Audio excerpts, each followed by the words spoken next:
everybody, and welcome to another great episode of My EdTech Life. Thank you so much for joining us on this beautiful Saturday morning, or it may be well into Sunday. It may be, well into your evening on Sunday, but it doesn't matter wherever you are in the world. Thank you so much for making us part of your day. And as always, very grateful for all the likes, shares, and follows. We just celebrated our 200th episode this week, on Wednesday actually with the amazing Tanya Avrith. And today is the start of another wonderful 100 episodes. And I am just so excited. Thank you so much again for all the love, guys. As you know, our mission is to connect educators and creators one show at a time. And I am excited about today's conversation. As you know, we've definitely been doing a lot of shows on AI in education, K-12 space, higher ed space. And I am honored to have Eirik here from Curipod, who is going to be joining us. And we're going to be talking about all things AI in the classroom. We're going to be talking about their amazing platform and just the amazing things that teachers have already been able to do, and of course getting some sneak peeks and into what will be coming. So please make sure that you are joining us, make sure that you pay close attention, make sure that you follow them on social media as well, so you can get all this information and not miss out. So let's go ahead and dive in. Eirik, how are you doing this morning? I'm great. This is, I'm super excited. There's so much fun things happening right now. So I actually just came from a product workshop. We've been diving into some new features. So then I'm always in a good mood then. Excellent. Well, I'm excited that you're in a good mood. You definitely look like you're very energized, as so am I. I am so energized because I definitely want to dive in and talk about your platform. But before we do that, I just always like to all our guests. Obviously, there's so many educators out there. Maybe some of them have not heard of Curipod yet. However, we know that as educators, we will definitely be spreading the word out there, and we want to make sure that everybody is familiar with who you are and your platform. So if you can give us a little brief introduction and your context in the education space, and then we'll go ahead and dive in. Super. So just a quick introduction of Curipod is a tool to create interactive lessons catering to 21st century skills in 10 seconds. That's the overall goal. And our mission is, there are two things, and we try to do both at the same time. One is student engagement, and the other is teacher burnout. If we can help by increase the first one and decrease the second one, that's why we're here. That's kind of a really short introduction to Curipod. Do you want kind of my introduction here as well, or? Yes, please. If you can introduce yourself. Well, what I like to Yeah. do is I always like all our guests that come on, they all have an origin story. So Yeah. we know, for example, I reading your profile, very interesting as well, your story. And then, of course, coming into this space as well. So I would love for you to take us as far back as you can. And usually what I like to do is I like to start with the question of, was education a space that you thought you would be coming into, or is this something that obviously came in later as you did your studies and the work that you were doing? That's a fun story, and I think my origin story is tightly intertwined with Curipod. So the answer to your question is yes and no. Yes for a while, then no, and then suddenly yes. So I can start really early. I start with just, I loved school. That's who I am. Not from kind of the first years, but I think in fifth grade or something, my mother started bribing me with candy to do math at the evenings. And really luckily for my health, that outer motivation of kind of candy really fast turned to an inner motivation. I got this kick of being ahead and everything like this. And so I usually say that I was born with what I call an Hermione instinct. If you ask a question, my hand goes like this. For those of you listening in, it just went straight up in the air. And I had that Hermione instinct, and I just loved school. And I did a lot of stuff. I finished high school. Then I worked as an educator in Norway for a little while. I moved to Mozambique, a small country next to South Africa, where I worked as a teacher taught music. And that was incredibly rewarding. And after a while, I moved back to Norway and started studying economics. So that's when kind of my yes to whether I would be in education turned into no, because I got really fascinated by economics. And my first year at the economics education, I met a guy called Jens. For those of you who know us, Jens is my co-founder. And we started working together in everything, right? I'm a morning person. That means I have a lot of energy at 6 a.m. So usually I would go down to his house, I would knock on his door, I would drag him out of bed, make him some egg and bacon, and get us started. He's not a morning person. And then around 3 p.m., then I really want to go home and watch Netflix or read a book or something. And then Jens has woken up. Around 3 p.m., he usually wakes up. And then he could kind of push us through the rest of the evening. So we worked really well together. And after working with Jens for 2.5 years, he told me that he had actually dropped out of high school. And that's when everything started with Curipod, because being kind of the Hermione kid in class, I didn't know any dropouts. And I got really interested in why he dropped out, because he is to this day the smartest person I've ever met. So I really didn't understand it. And for him, it was all about motivation. I had never had a problem with motivation. I loved school. So that was kind of how we started discussing education again. And that's how I kind of backtracked into education, was we started discussing this a lot. And we really felt like there should be an easier way to make kind of engaging, really kind of engaging, interactive 21st century skills lessons. And we started working on Curipod at the end of our studies, and we continued after our studies. And after building a really great platform here in Norway, which our users, they used us so much, we saw it was really hard to onboard new teachers. And that's because making really good kind of modern 21st century skill lessons takes so much time. Right? If you do rote learning, you can just fetch something someone else has made. But if you want your kid to care about or to argue or to critically assess something, it should be something they care about. So you as teachers always have to kind of find examples from your local community, personalize it, localize it. And that takes so much time.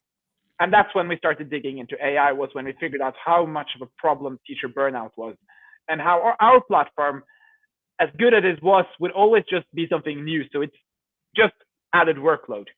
So it worked great, but it added workload. So how can we keep the great part, keep the student engagement, but reduce workload? There you basically got my life story. So and Curipod's origin story. No, but that's wonderful. And you know what? That's so great to hear, because I love it, because you touched, two different types of students, two different types of learning styles. Like you said, I'm more very much like you. I am an early bird, and I like to get done everything as soon as possible. But by 3 o'clock, I'm like, yeah, that's it. I'm done. But, and it's great that you and Jens were able to team up. And then obviously you understanding his story and where he's coming from.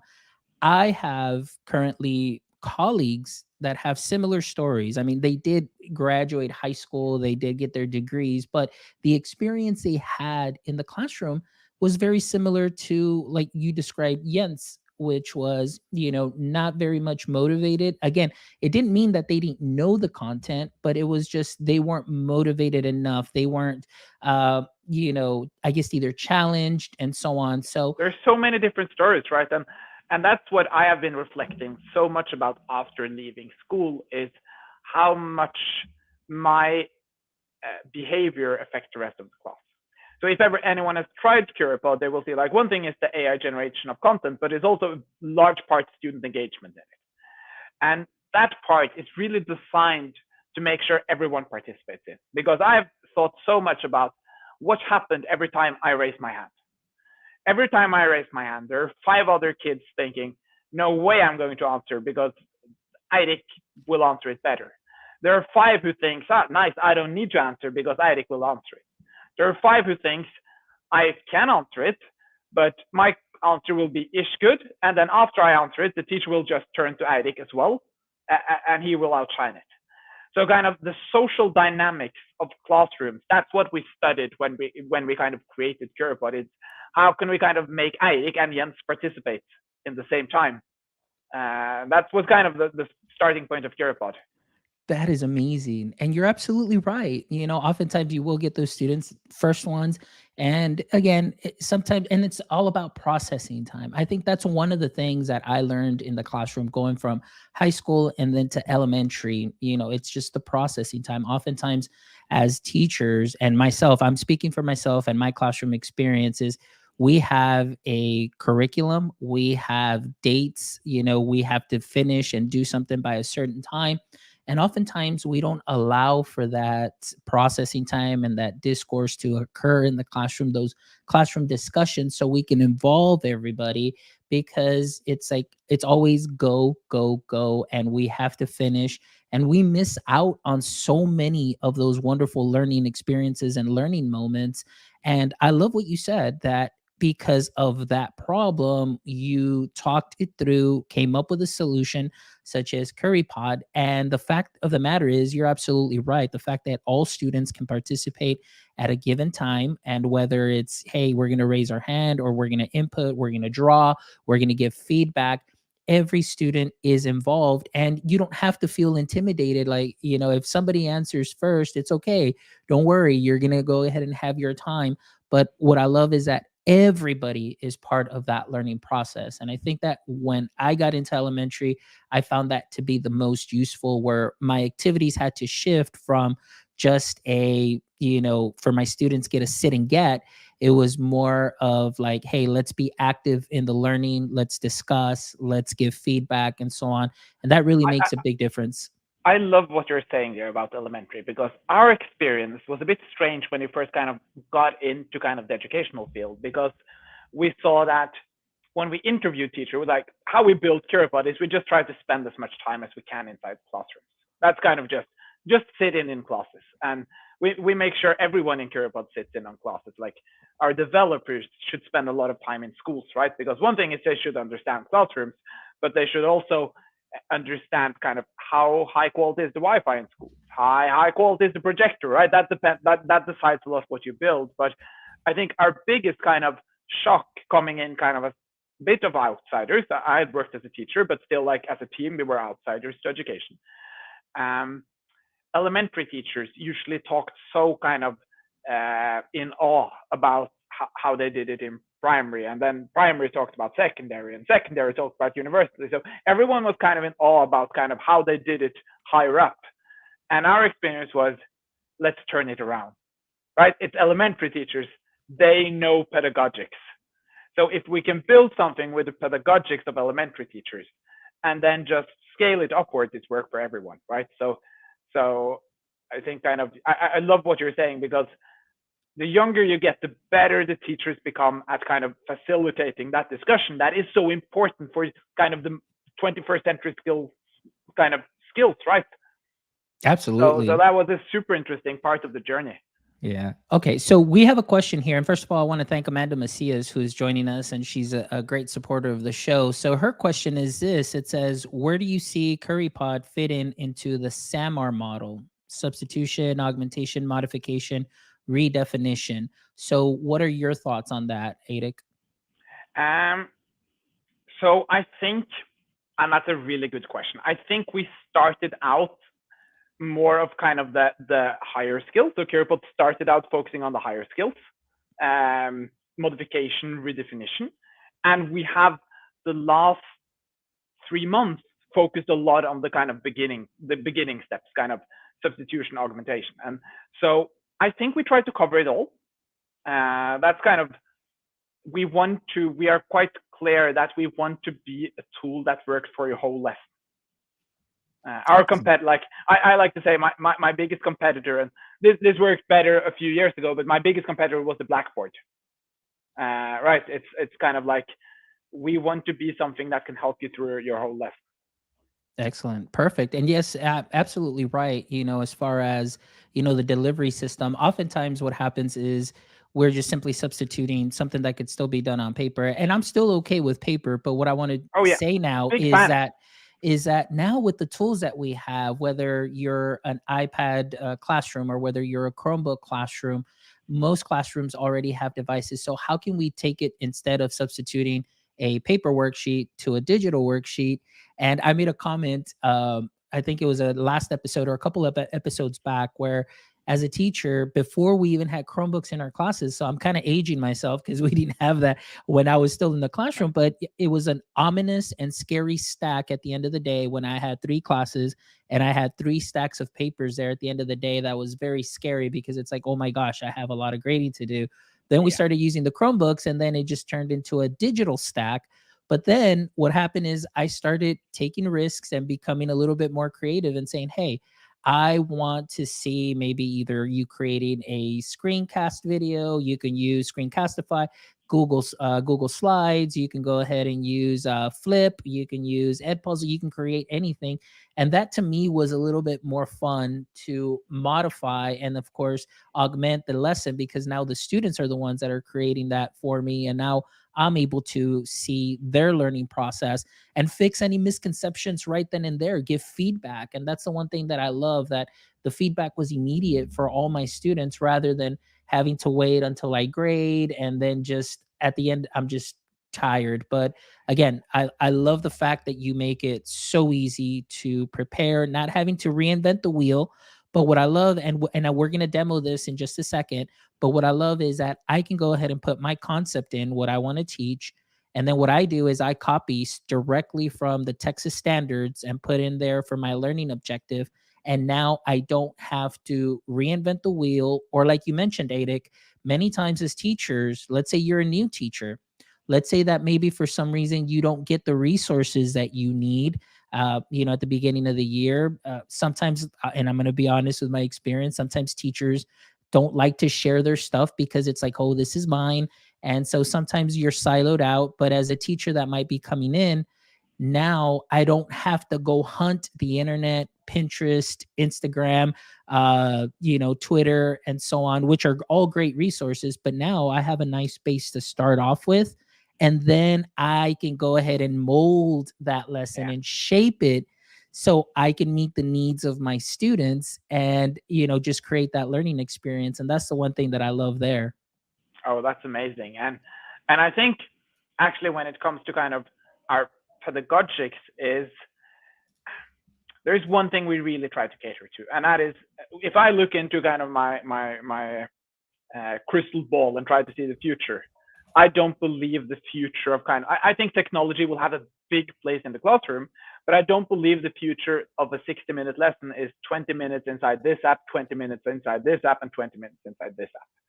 So what we try to do when we design the activities in Curipod is we really aim for you do 3 minutes, 4 minutes of a Curipod activity, and it should give you 20 minutes of in-class conversation, discussion, learning, right? So that's kind of, and that should be like, that's kind of the base we do every time we design an activity. That's the baseline, because Curipod could be something you use through a 60-minute lesson, but you shouldn't need to use more than 4 activities, and the rest should be in class, right? We're just a catalyst. We kind of, with technology, you can remove a lot of what we call social barriers, right? Everything I talked about, when I raise my hand, there's a million things happening in class, and we can use technology to take that away. We can use technology to give a few more students in the classroom a voice, but the learning happens when they talk together. We're just a catalyst of that conversation. And that's going to be really important for everything we do, right? We don't aim for a future where like the teachers are the teachers. They're the important part of the classroom. We're just a tool to catalyze that conversation. Excellent. And just that I agree with Amanda. Amanda's here. She put a comment here. She says, preach. I mean, everything that you're saying is definitely spot on. And I absolutely love it. All right. So before we get into the demo process, this is always a question that always comes up, and especially with this technology, and again, AI and all of that, it's not anything that is new because we've used this before as educators, but oftentimes we never saw it because it was simply already in a platform where the algorithms and everything would just either put a student on a set pathway to close some learning gaps. So as teachers, we really didn't think about like, oh no, it's just the computer program. It does it for me. They get their path, closes the gaps. I get reports and so on. But then from, late November, December on, that technology has now been more forward facing and up in our face where now teachers are like, whoa, Now I'm understanding what this does and how this works. And of course, it causes just a little bit of skepticism. Well, maybe a lot of skepticism, some fear, because as we know, things that are new and coming in into our landscape, it causes that fear. And now we're thinking, being more cautious, being more just, okay, how is this going to affect me?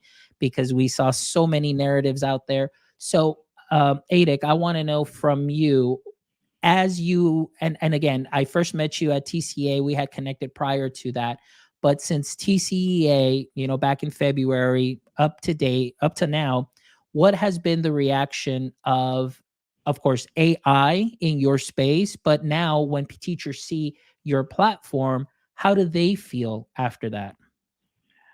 Wow, a great question. I'll try to kind of answer it in a few parts here. So first of all, teachers need praise because no other occupation have to face AI as much as teachers, right? Because in the tech world, they can either just say, yes, we use it, or no, we don't use it. Like, we're pro it and then we use it. We're skeptical, then we don't use it. That's true for any occupation except education, right? No matter, and I think there's a lot of validity to both sides, but no matter whether you are pro or skeptical to AI, educators have to face it because the students are grasping hold of it. So that's kind of my first just answer is, you're doing an amazing job just being that kind of, yeah, you're forced on kind of so much change, and it's really impressive to see how you handle it. I think some of them, like if you take the general population and see who understands AI the best at the moment, teachers are among the best at the moment. So the reaction we get is usually, oh wow, AI can do this.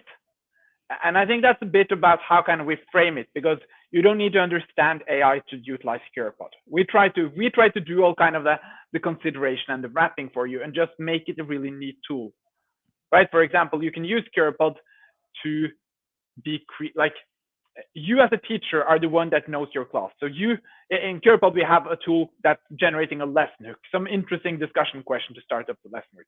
You are the teacher. You're the one that knows that, okay, my class thinks the solar system is a bit boring. I need a lesson hook.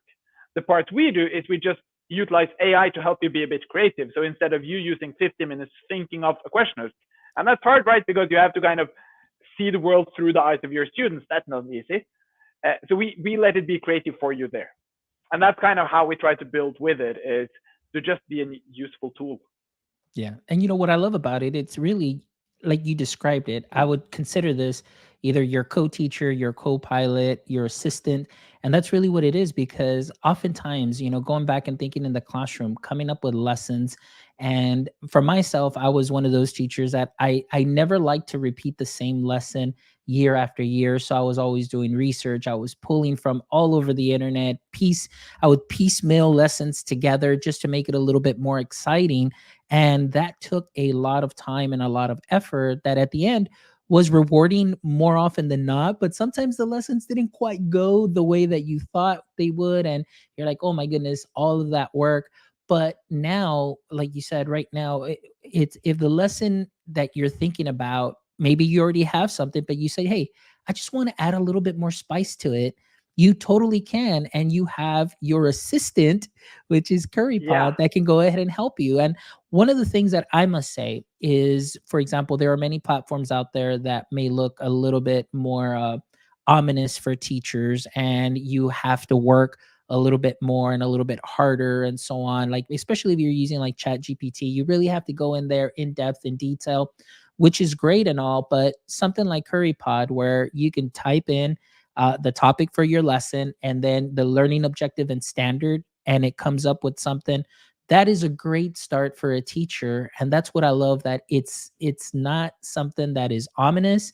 It's something that is very easy to use, and that teachers can really just plug and play in seconds. And that's great. So what I'm going to do, Adic, is I'm going to pretend I'm in my fifth grade classroom again. And what I'm going to do is awesome. I'm going to go ahead and share my screen here. So here is the platform that we have. And so what I'm going to do is, if I was in fifth grade, what I want to do is I want to do a lesson on physical properties of matter.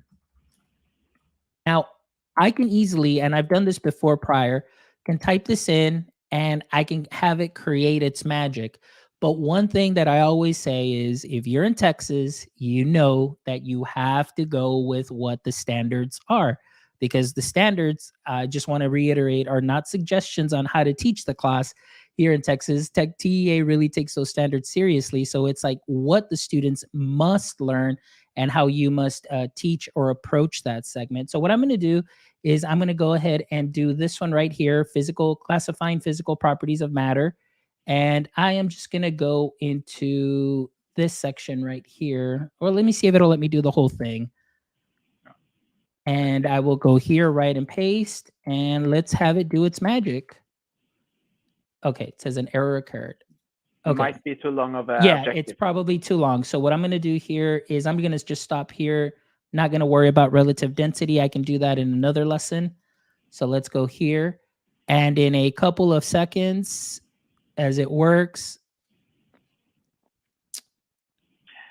Cool question from Tobias there about the tech standard. So we are doing a huge makeover of the standards part quite soon to make it easier to add longer standards. Yeah. So there you go. So Tobias, some of our TEAC standards are lengthy. Yep. That's exactly what you saw. Yeah. All right. So now here, this is what we have here. All right. We just have a lesson. Name one physical property of matter. We've got our slides. So as a teacher, I mean, look, we can actually change those pictures too as well. The concepts and so on. So this is what we have available, and we can either create a new lesson, we can do something that's completely different. And again, to me and to my amazement, it's just really the fact that I have my lesson, I can customize it. I can go ahead and edit to meet the needs of my classes, because I know not in every class I'm going to have students that are all at the same level. We have different learning styles. We also have students that may need some additional supports. So now the thinking for myself as a teacher, I'm like, now I can really think specifics for my students, but because I already have something that is there that I can go ahead and just bring up. And that's the thing that I love about it. You guys did such an amazing job. Like Amanda says here, you know, the floor, it says here, low floor, high ceiling for EDU. So, yeah. So, again, it's a very low barrier to entry. And that's one thing that I absolutely love. Wow. So, yeah. So, what are your thoughts like on seeing some of this? You know, love it. What would I be seeing here, or what can I do? What are the other things that I can do here? Let me bring this up here. So for example, let's say I've got home, So I've got if you go discover. create lesson, All right. if you press create lesson, I just want to see if I can get you into the new. We have a new designer out, so just try to do blank lesson and see what it creates then. All If I right. can get you into the new designer. I don't think it will pop up within the next 24 hours. Can I share my screen? Is that Yes, possible? absolutely. Let's go Super. ahead and do that. Because then I can give you a sneak peek on a lot of stuff that's happening here. Yes, that's what I would love. Okay, super. So let me see. So Just go ahead and share your screen and we'll there you pop that are. in. Do you all see it? There you go. Awesome. So this is the new designer in Curipod. So it's made to be a bit more flexible. So you can still create your full lesson here, but you see what we work with is these what we call small generators. We work a lot with them. And the reason is the full lesson, it gives you a good starting point. But you as a teacher should be free to kind of personalize this. So let's say you want to start your lesson with a check-in. And I go check-in, and I generate my check-in, and I can add it here. What can you do to show kindness to others today? Okay, that's good. Let's say I want, so here you have a lot of them, and you can also kind of view them in categories here. So you have, here are the content creators. So for example, this one is my new favorite. It says, explain the concept like I'm 5. So if we, for example, do animal habitats or photosynthesis, that's fun. Photosynthesis.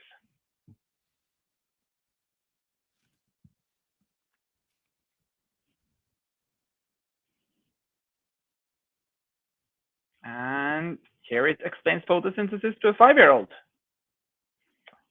So all of these generators, there is so much to kind of go through. I really recommend playing around with all of the ones laying here in Mhm. personalized feedback, because they also give feedback on a lot of the questions. Yeah.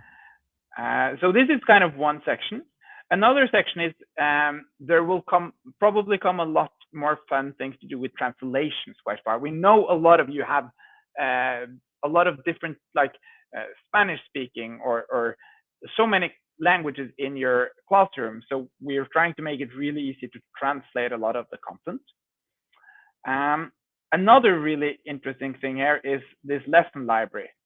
So here you can search for all the public lessons in Curipod. So let's do photosynthesis here as well.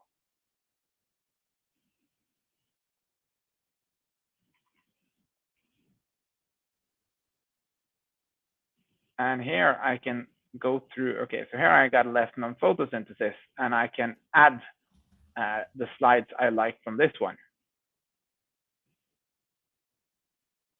So yeah, here and in the generator part, there will come so much more fun. And it's all about just making the processes you do today easier. Yes. And Eirik, what I wanted to add is that this is something that is amazing, and the fact that you can customize. I mean, everything is there in one place, and like you mentioned earlier, the goal is not to spend 20 minutes on one platform and then another 20 on another platform and so on, which is often the case. And I'm going to be honest, because there's so many districts that we have specific platforms or targeted platforms for certain things, but then you go from one to another for independent practice, and then you go to another. And what happens too is that as a district, you try to standardize, but of course, we know that teachers are going to go and do their own thing because we get the freemiums, or if you're an ambassador, you get like the whole year free and so on. But what I love is I've always been a big fan of the one stop shop. That's what I call it. And like you mentioned here, and what we saw, the fact that you have those little individual generators that you can generate specific slide added to your presentation, you're really now focusing more, like I mentioned earlier, targeting your specific students in the sense of bringing to them the content the way they need it to be presented, mixing it in, having some fun with it, engaging them with the feedback. And you're looking as a teacher, you're just giving that feedback continually. You're giving some praises. The students are all participating. They're all included within the lesson. And so they all get a time to share, which I mean, for me, that's the most important thing, that as a teacher, sometimes I realize that it's very hard for us to slow down because state testing and curriculum, and you have to meet certain deadlines. But if we just have something like this, like you just shared with us, and have that time to give the students the ability to interact with the learning, internalize it, learn it, speak it, write it, draw it, and so on. It can Yeah. make a world of a difference. So I absolutely love what you shared, and we're definitely looking forward to having access to that and being able to bring that into our classrooms. So I wanted to ask, now that we're on in this conversation, is there any other awesome sauce that Curipod is working on as far as in the near future? Oh, cool. I actually see my co-founder in the comment Yes. field here, Frick. The learning objective capabilities. That is one thing we're really diving into. One thing is to make sure that it's easier to get all the generators to cater through it, but also how can we help with it, right? Because the learning objectives, as we know, they really cover what you have to learn, but they're also usually the language is not language of kids, right? So we work so much with the learning objectives right now. How can we utilize them even better? How can we make them even like how can we help you teach the learning objectives, right? Because you as teachers usually have to spend a lot of time like, okay, this is the learning objective. I can't use this sentence to a 12-year-old, right? They won't understand this. So how can I break this down? So we work a lot with kind of that area. So that's kind of one area we're really digging into. Um, and I think another area is just making it easier to personalize your lesson really fast. Just make it suit really well to this class exactly. Like my goal is that you should be able to go into your classroom and you don't have your lesson and you just start it and then it kind of builds itself, right? Like Oh, based on your students' input, right? okay, so my students thought this was interesting, and then I go that direction. But then Curipod helps you kind of make sure that you reach your end goal. So yeah, we have some ideas there as well.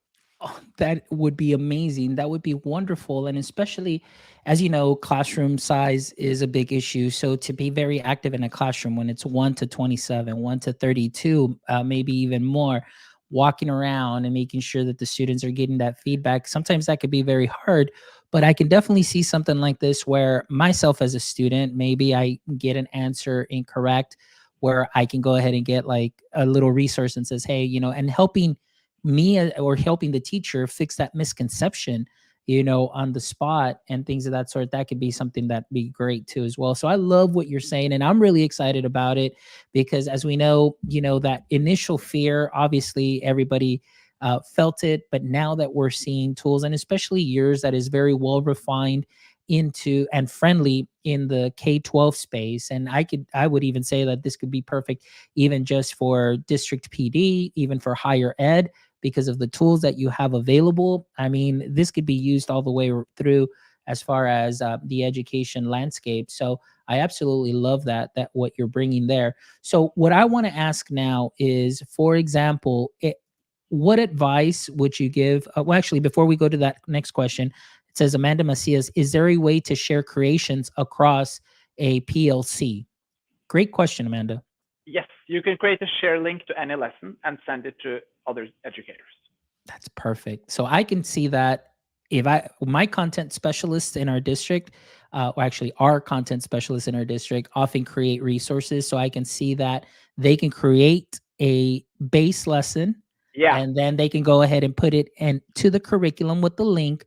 Teachers open up that day and say, hey, this is what I need to work on. Let me see what the district gave me as far as kind of a base. And then they yes. can go ahead and edit as needed for And their classrooms. in the district licenses as well, we also actually have a shared workspace where the curriculum creators can push things down through to the different grades. So we create these for the seventh grade teacher and put it in this folder. Perfect. Excellent. Well, I love that. I love that. All right. So we'll get into that in just a second before we wrap up. But one of the questions that I did want to ask is, what is some of the advice, as there's so much talk about AI, and there's a lot of teachers that may still be a little bit fearful. Talking about Curipod, what would be some of your advice that you would give some educators to maybe think about and really consider integrating your platform into their classroom? Wow, that's a cool question. First of all, I think I would just say, like, one thing is Curipod, but just start with learning about AI. That's kind of the baseline because, like, I think it's really healthy to have the discussion like how much should we integrate AI, but whether or not we kind of whether how we stand in that discussion, AI is kind of taken over a lot of processes, right? So students need to know about it. So that's kind of my baseline. Is just that we need to understand what it is. And then after moving from that, we need to understand what to discuss every time we kind of like, because there will come in lots of new platforms like Curipod. We're one platform. There will come other platforms. How do you think about this? For example, AI and ethics, AI and privacy. What is the difference between using AI to give feedback and using AI to grade someone? Right? They're really similar activities, right? You take student input and you have the AI help you create some feedback. But on one side, you just use it for feedback. On the other side, you kind of decide the kid's future. So just understanding a bit more of what it is really helps. Excellent. And yeah, we actually just launched an accelerator program where we help schools and districts understand AI. So we select 10 to 20 selected schools and districts to do this. So I think we really we feel responsible in educating people in AI as well, right? Because we know we put AI in the hands of teachers, and that's a big responsibility. And then when it comes to Curipod, I really think just start out with letting Curipod help you to be creative, right? Just test one thing, test a brain break. Okay, I figured out the fun brain break, and then you move on from there.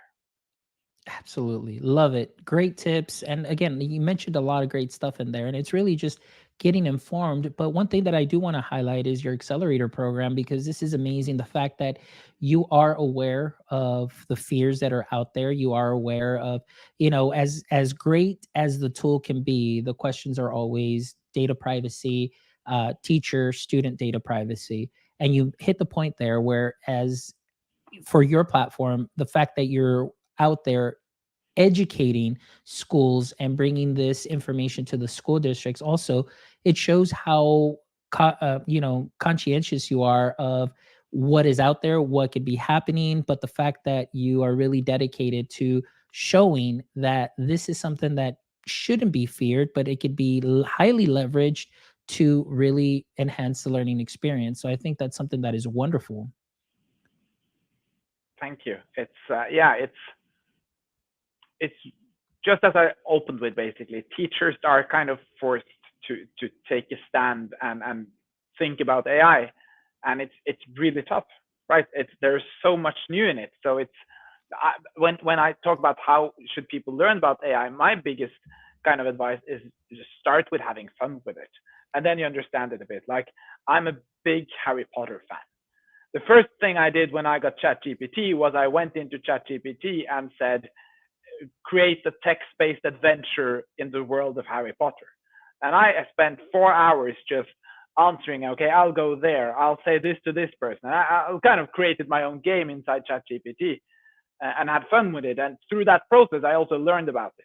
So use it for something that you just think is fun, and then you kind of understand a bit around it. Excellent. Yeah, just like what I kind of tell my teachers is just get clicky with it. That's the advice I give them all the time. Whenever we have a That's a new nice word. platform and we go in there, I just say, hey, get clicky with it, have some fun, figure it out, use it to what you need it, and then just kind of build from there and grow, because the possibilities really are endless. You definitely have started adding more to the platform, and there's definitely so many choices that you can do and that you can go through to really enhance that learning experience, which I love. And more than anything too, you mentioned creativity, and I'm a huge proponent of amplifying creativity, not only for the student but for the teachers as well.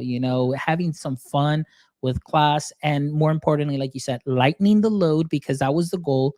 We talked about teacher burnout, so you found that as being one of the problems, and offering Curipod as somewhat of a solution to that, or part of a solution of a bigger scope, to help Yeah. teachers really just come in and not spend as much time on their lesson plans, or actually, excuse me, on their lesson planning, because they can create it. But now you have resources that they can pick and choose from, and can be done fairly easy. And that really helps out a lot, because again, I always said, if there's a platform out there that can give teachers anywhere from 10 to 15 minutes back of their day, of their time, to just simply either just sit at their desk, with the lights off, and just breathe, that's a win right there. And we definitely want to do that. And Or get maybe Saturdays back. and maybe even more, and just enjoy their weekends, no worrying about creating anything, because everything is going to be good to go. So that's wonderful. Well, Eirik, thank you so much. I really appreciate you being here. And again, for all our audience members that were joining us here, we had Amanda, we had Tobias, we had Mel. Thank you, Frick, for joining us too as well. Eirik, how can all our audience members, get in touch with you and with anybody at Curipod? Many ways.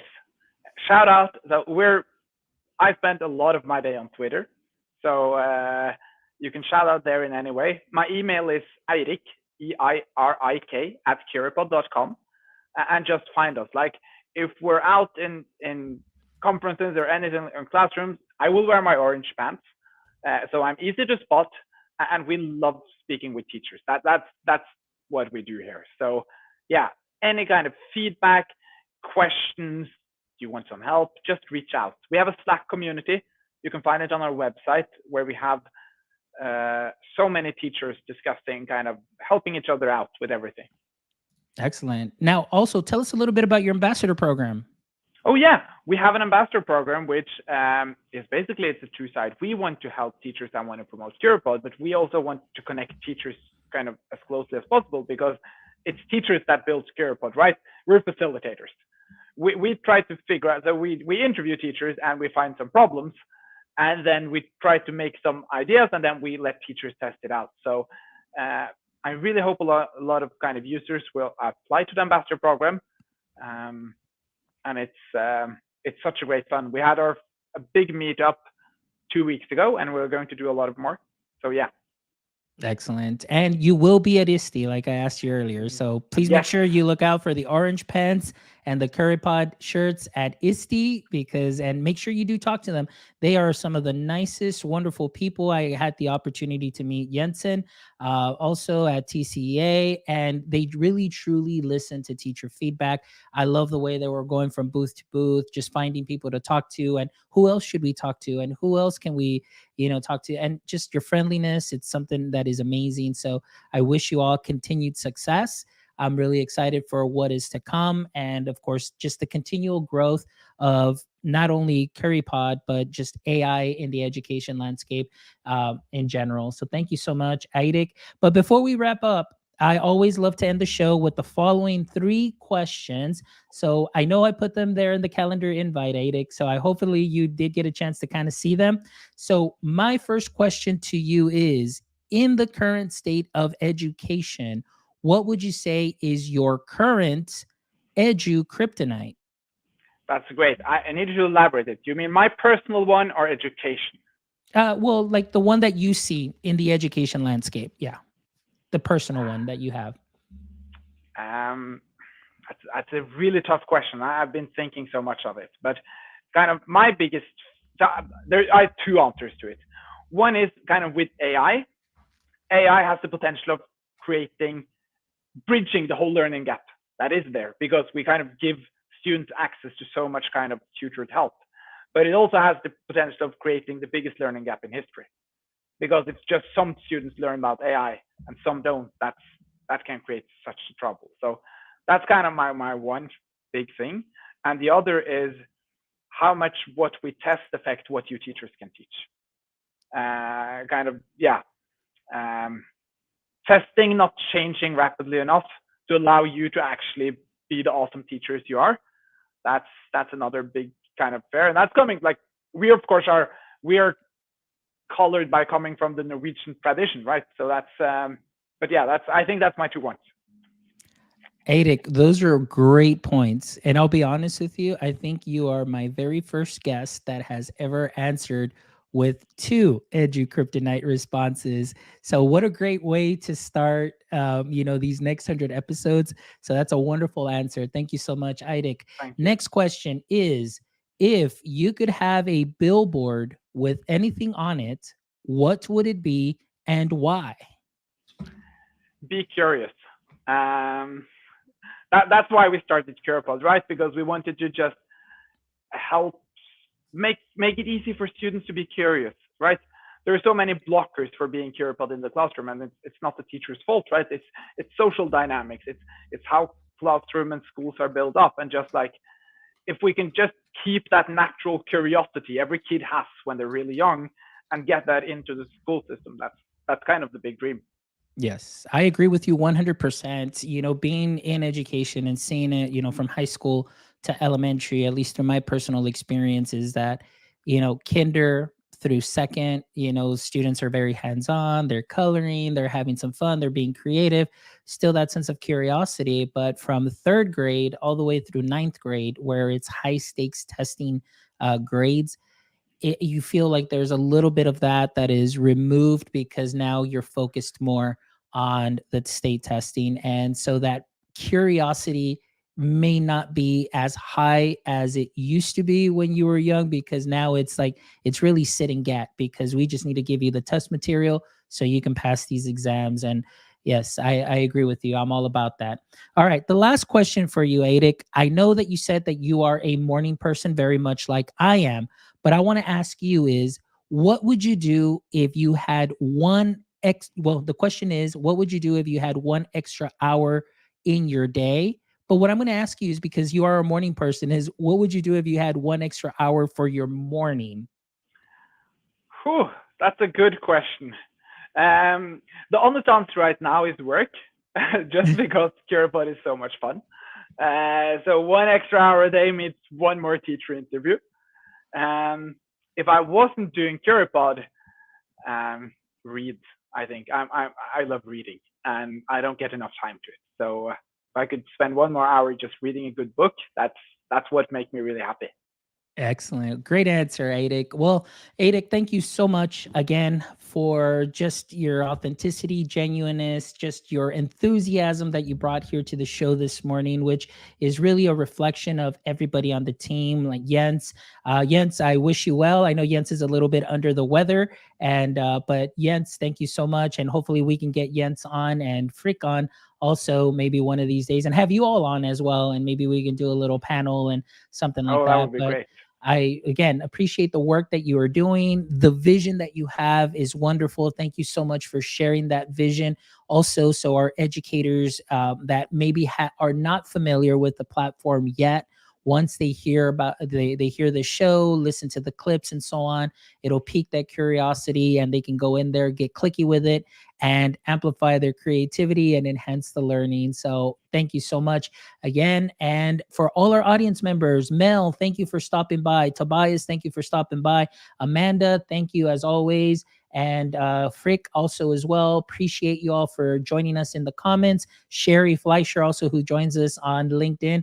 Thank you so much. I want to give you all a shout out. And to all of you that will be catching this on the replay, thank you as always from the bottom of my heart for making my EdTech life what it is today. Again, we do what we do for you because we want to bring some great conversations into the education space to inspire new teachers, veteran teachers, and teachers all over the world with all that our amazing guests have to share. Please make sure that you stop by our website at myedtech.life, myedtech.life, where you can check out this amazing episode and the other 200 amazing episodes with amazing educators and creators that you can go ahead and take some knowledge nuggets from, sprinkle them on to what you are already doing great. Also, guys, if you want to contribute to our mission, please make sure that you stop by our merch store where we have some great caps, sweaters.